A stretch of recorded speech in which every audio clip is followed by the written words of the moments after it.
ಮುಂಜಾನೆ ನಾನಿವತ್ತು 4 ಗಂಟೆಗೆ ಎತ್ಕೊಂಡಿದ್ದೀನಿ. ಯಾಕೆಂತ ಹೇಳಿದರೆ ನಾನು ಯೋಗಕ್ಕೆ ಹೋಗ್ತಾ ಇದ್ದೀನಿ. ಈಗ ಒಂದು 85 ದಿವಸ ಕಳೀತು ನಾನು ಯೋಗಕ್ಕೆ ಹೋಗ್ಲಿಕ್ಕೆ ಶುರು ಮಾಡಿ. ಪತಂಜಲಿಯವರದ್ದು ಒಂದು 48 ದಿನದ್ದು ಯೋಗ ಕ್ಯಾಂಪ್ ಇತ್ತು. ಅದೀಗ ಕಂಟಿನ್ಯೂಷನ್ ಆಗ್ತಾ ಹೋಗಿದೆ. ಈಗ ಒಂದು 89ನೇ ದಿವಸ ಆಯಿತು.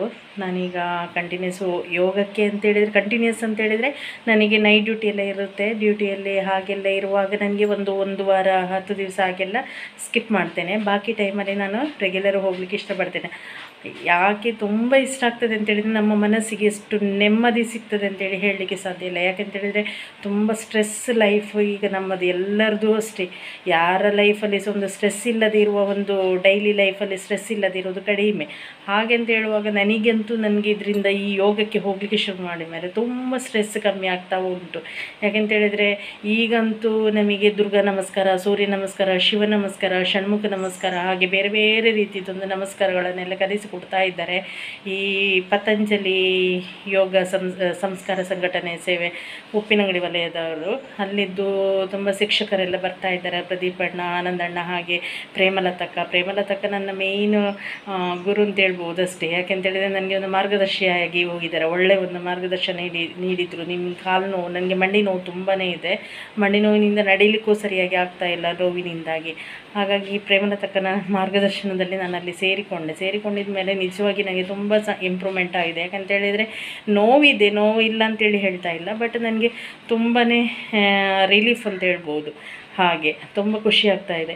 ಈಗ ನಾನು 4 ಗಂಟೆಗೆ ಎದ್ದು ಹೇಳೋದು ಯಾಕೆಂತೇಳಿದರೆ ನನಗೆ 7:30ವರೆಗೆ ನಾನು ಮನೆ ಬಿಡಬೇಕು. ಯಾಕೆಂತೇಳಿದರೆ ಮನೆ ಡ್ಯೂಟಿಗೆ ಹೋಗುವ ಟೈಮಿಗೆ ಸ್ವಲ್ಪ ಲೇಟ್ ಆಗ್ತದೆ ಅಂತ ಸ್ವಲ್ಪ ತರಾತುರಿಯಲ್ಲೆಲ್ಲ ಕೆಲಸ ಮಾಡ್ಕೊಳ್ಬೇಕಲ್ಲ. ಅದಕ್ಕೆ 4 ಗಂಟೆಗೆ ಎದ್ದು ಸ್ವಲ್ಪ ಕಾಫಿ ಟೀ ಏನಾದರೂ ಮಾಡಿಕೊಂಡು ಮನೆಯವರಿಗೆ ಮಾಡಿಟ್ಟು ಮತ್ತೆ ಯೋಗ ಕ್ಲಾಸಿಗೆ ಹೋಗ್ತೇನೆ. 4:45ರಿಂದ 6:15ಕ್ಕೆ ಮುಗೀತದೆ. ನಾನು ಮಾತ್ರ ಸ್ವಲ್ಪ ಬೇಗನೆ ಬಂದುಬಿಡ್ತೇನೆ. ಇವಾಗ ಬಂದಿದ್ದೀನಿ ಈಗ ಮನೆ ಕೆಲಸ ರೆಡಿ ಮಾಡ್ತಾ ಇದ್ದೀನಿ ನೋಡಿ. ನಾನು ಟೀ ಆಗಲೇ ಮಾಡ್ಕೊಂಡು ಇಟ್ಟಿದ್ದೆ, ಹೋಗಬೇಕಾದ್ರೆ ಮಾಡಿಟ್ಟಿದ್ದೆ. ಈಗ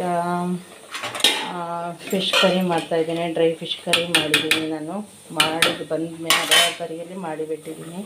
ಮತ್ತು ಕುಕ್ಕರ ಗಂಜಿ ಈಗ ಆಯಿತು, ರೆಡಿ ಆಯಿತು. ಒಂದು ವಿಶಿಲ್ ತೆಗೆದುಬಿಟ್ಟಿದ್ದೀನಿ, 1-2 ವಿಶಿಲ್ಗೆ ತೆಗೆದುಬಿಟ್ಟಿದ್ದೀನಿ. ಇನ್ನೊಂದು ಸಾರಿ ವಿಶಿಲ್ ನಿಂದ ಮೇಲೆ ಮತ್ತೆ ಅದನ್ನ ತೆಗೆದು ರೆಡಿ ಮಾಡ್ಕೋಬೇಕು, ಆಯಿತಾ. ಮತ್ತೇನು ಪಾತ್ರೆ ತೊಳೆಯೋ ಕೆಲಸ ಆಯಿತು. ಇನ್ನೀಗ ಎಲ್ಲ ನೀರು ಬರಬೇಕಷ್ಟೇ. ನೀರು ತುಂಬಿಸ್ಕೊಂಡು ಆಮೇಲೆ ಬಟ್ಟೆ ಎಲ್ಲ ವಾಶ್ ಮಾಡಿಕೊಂಡು ಸ್ನಾನ ಮಾಡಿಕೊಂಡು ಮತ್ತೆ ಡ್ಯೂಟಿಗೆ ಹೊರಡಬೇಕು ಈಗ. ಓಕೆ, ಇನ್ನು ನಾನು ಡ್ಯೂಟಿಗೆ ಹೊರಟು ಬಂದ ಮೇಲೆ ಮತ್ತೆ ಆಮೇಲೆ ನಾನು ನಿಮಗೆ ಸಿಗ್ತೀನಿ ನೆಕ್ಸ್ಟ್ ವೀಡಿಯೋದಲ್ಲಿ. Thank you for everyone watching my video.